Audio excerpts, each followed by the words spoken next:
Hello, welcome to the JS Self Care Mind, Body, and Soul podcast. I am your host, Janelle.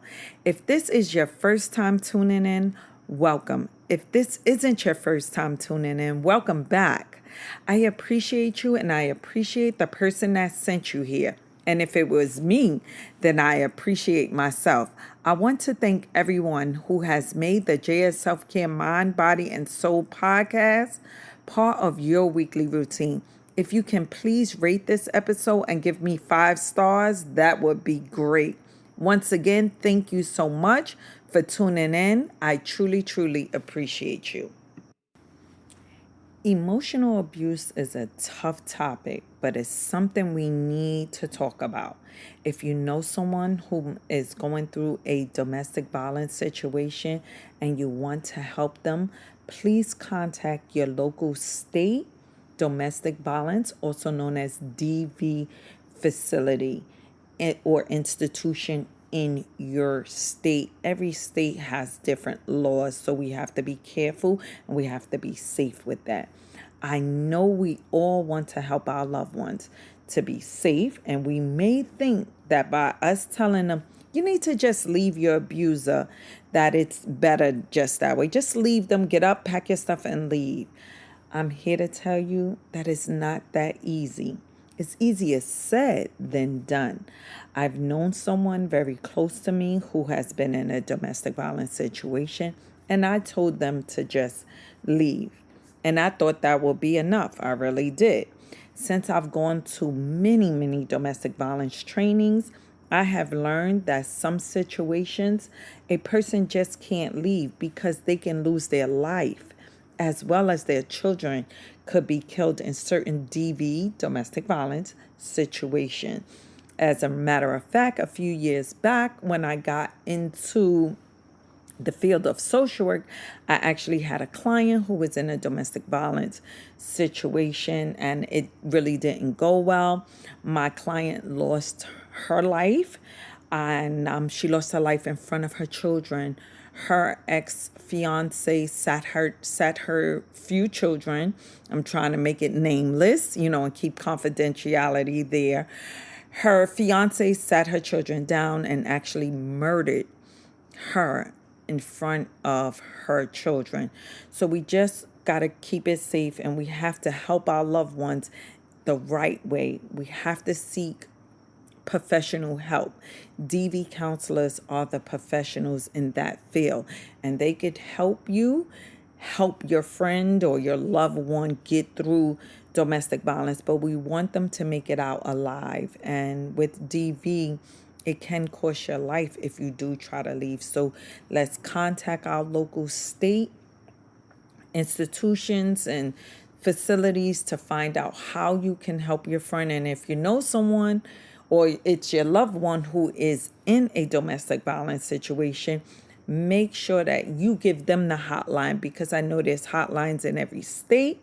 I don't know so much about countries, but let's just be there and be that support that our loved ones need. An emotional abuser's goal is to undermine another person's feelings of self-worth and independence. In an emotionally abusive relationship, you may feel that there is no way out, or that without your partner, you'll have nothing at all.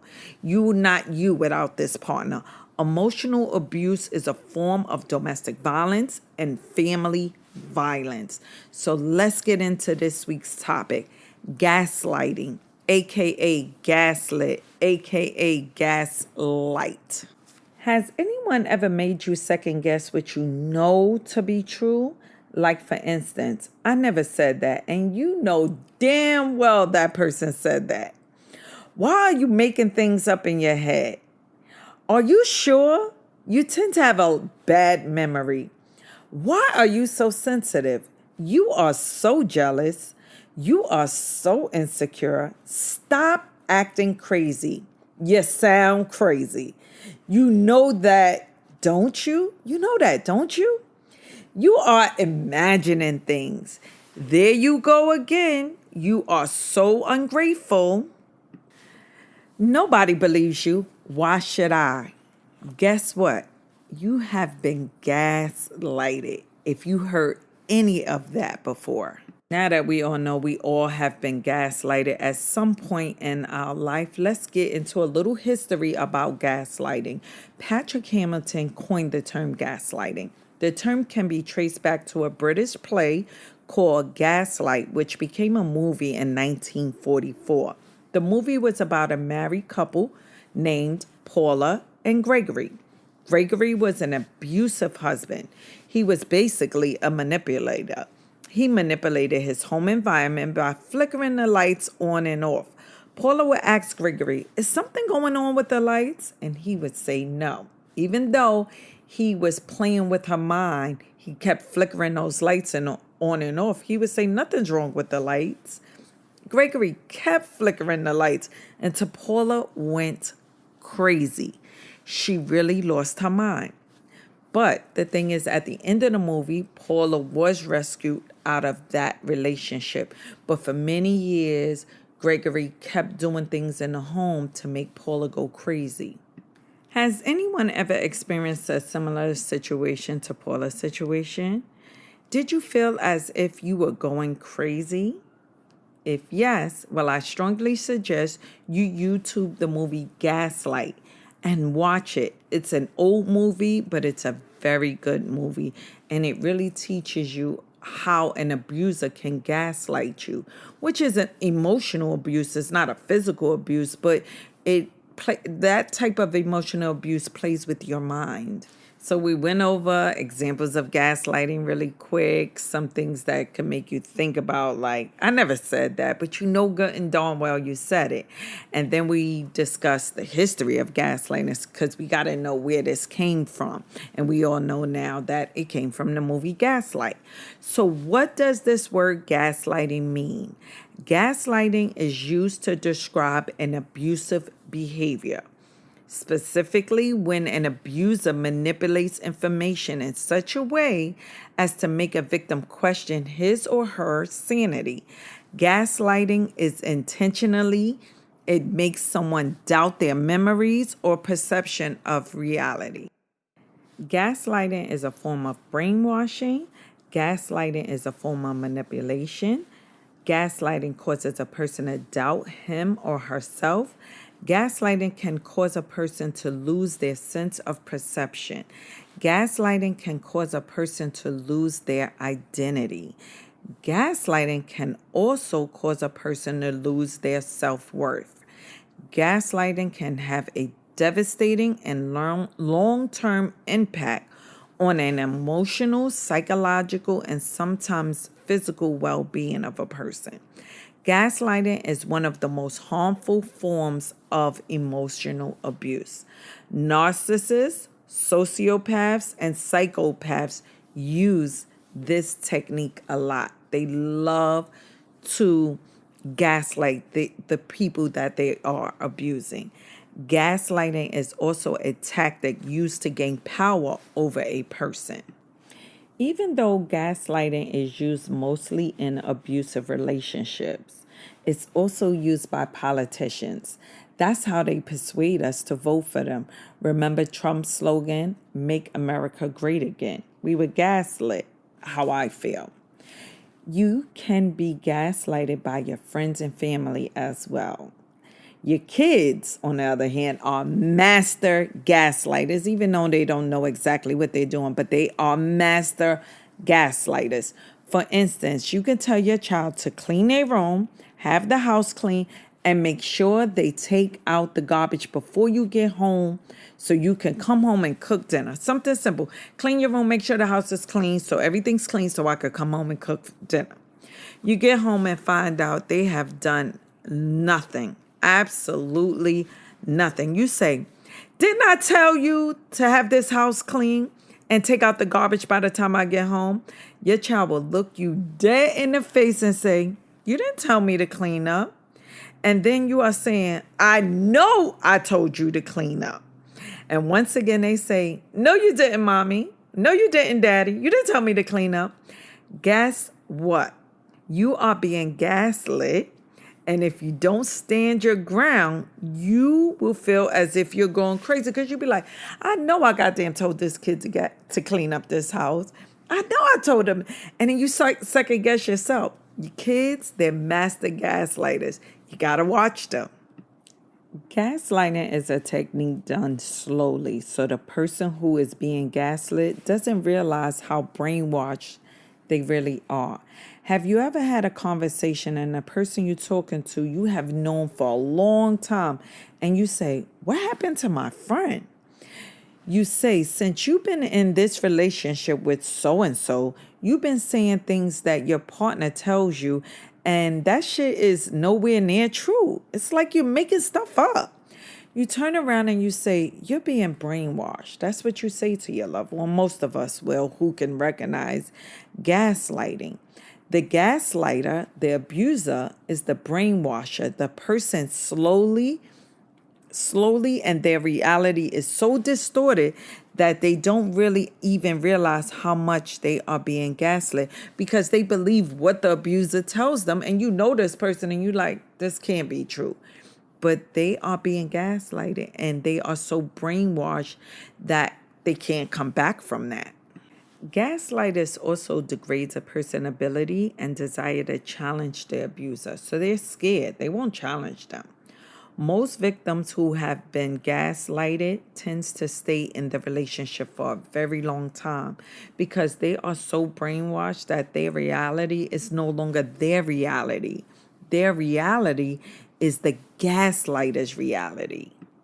People who are gaslit have to be rescued out of the relationship and they have to be deprogrammed. When I say deprogrammed, I mean they have to basically get their mind back because the gaslighter has snatched their reality right from under them for years and years. It takes a tremendous amount of willpower to leave the manipulators that are behind gaslighting. I know we want to rescue our friends and family members who are being brainwashed, but we need to understand that the person we are trying to rescue is no longer the person we once knew. We can't just say, "You need to leave that person," or "If you like it, I love it."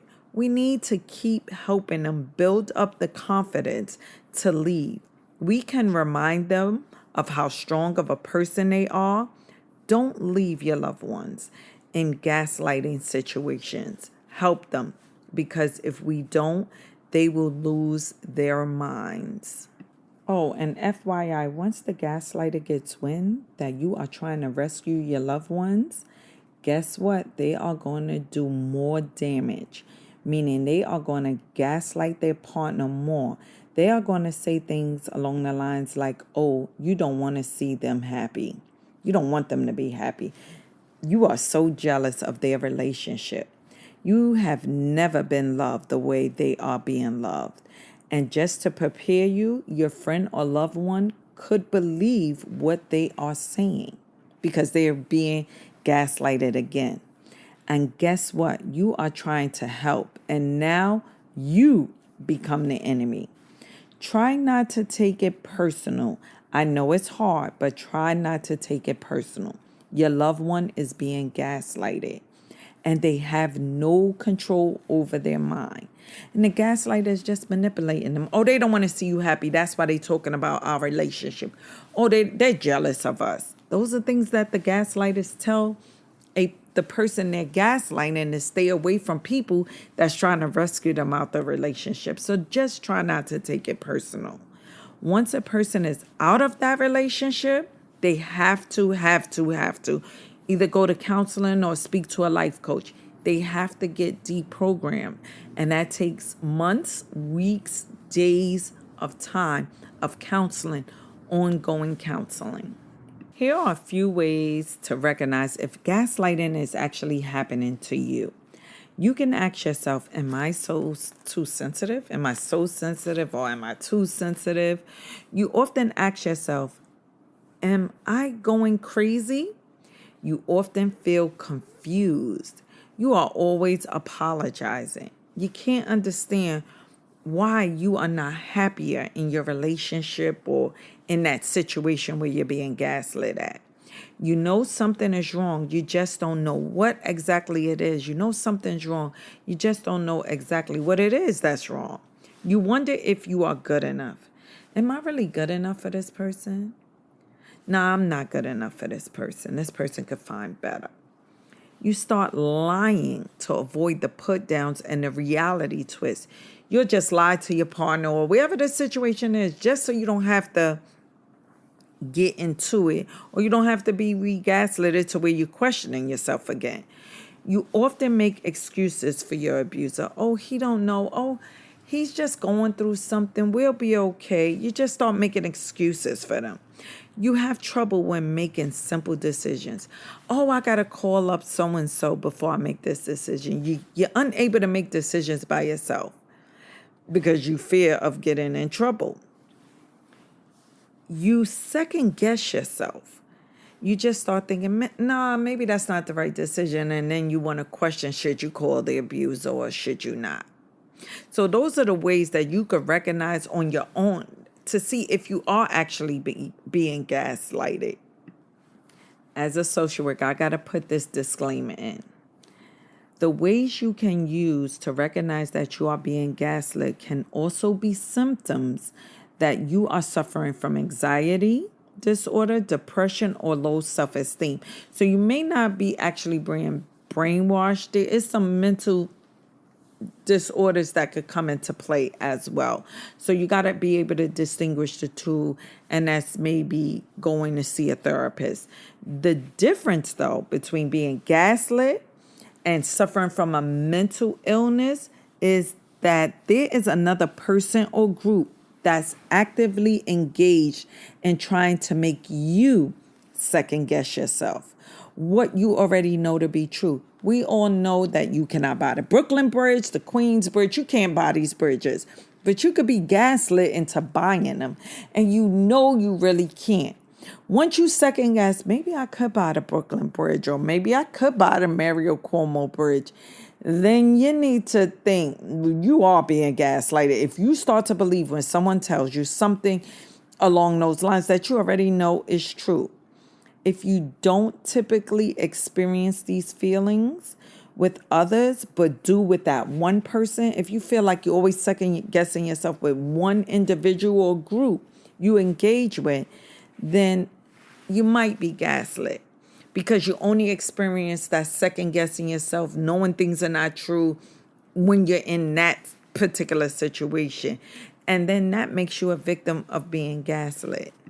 If you are in an emotionally abusive relationship and you don't want to believe something is wrong, you can take these steps to assure you that you are being gaslighted or something is wrong with the relationship.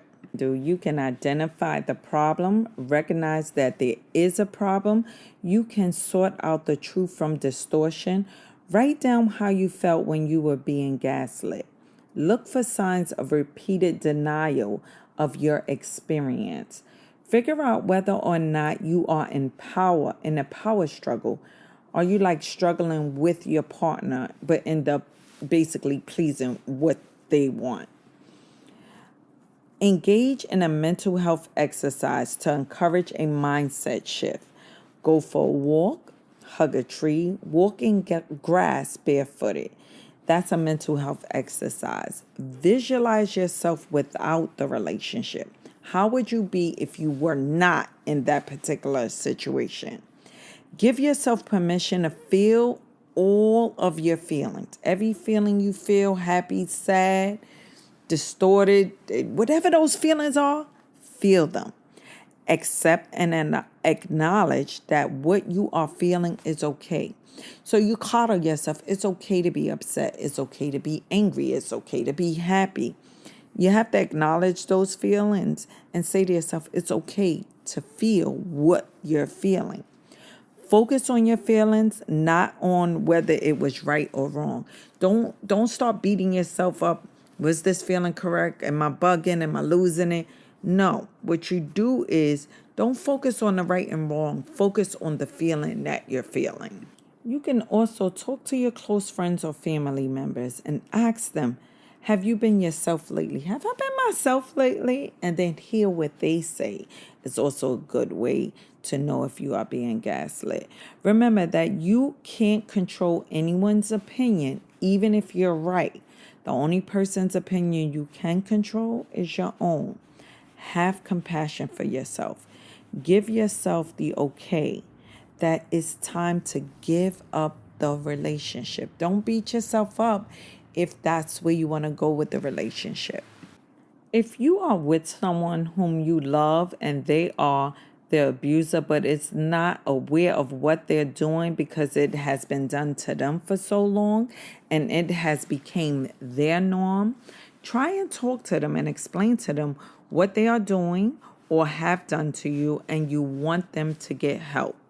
Have them seek counseling as well so they can learn that they are not meant to control everything and everyone. There is help for them as well because some people are also conditioned to be gaslighters. It is also a learned behavior. People who abuse people are also in need of healing. That's how we can stop the vicious cycle of abuse. Leaving an abuser is good and all, but all they will do is find someone else they can abuse. And we care about others. We want to get out of relationships and we want to keep ourselves safe. But just remember, they'll get right back into their norm unless they get help. Self-care is all about helping ourselves and helping those we sincerely love. Gaslighting takes aim squarely at a person's sense of self-confidence, gradually whittling away at it until the person is left questioning whether what they experience, think, and feel is real or some fantasy their mind has made up. Not every conflict involves gaslighting. Gaslighting is distinct because only one of you is listening and considering the other perspective, and someone is negating your perception by insisting that you are wrong or telling your emotional reaction is crazy, dysfunctional in some way. Most of us have been gaslit at some point in our lives. It's important to learn how to spot the technique, shut it down, and minimize the psychological impact it has on our lives. Gaslighting can have a devastating and long-term impact on our emotional, psychological, and sometimes physical well-being when left untreated. Gaslighting can occur often by different people in our lives. We are gaslit by politicians all the time. That's a technique used to get your vote. If gaslighting is happening to you daily in your life, please rescue yourself because it's not healthy and you are being emotionally abused. Please call your local DV hotline and get help. The police can't help you because it's not a crime. You have to get out and get help. If you know someone whom is being emotionally abused, help them. Call your local hotline to see what you can do to help your loved ones. If anything in this podcast episode resonated with you and you want to continue the conversation, please contact me, Janelle, at jsselfcare.org. Please make sure we are following each other on all social media platforms at JS Self Care. Please don't forget to share this episode and give me my 5 stars. That's what makes our podcast grow. Self-care is dope. I promise you. Love you. Take care of you because you come first.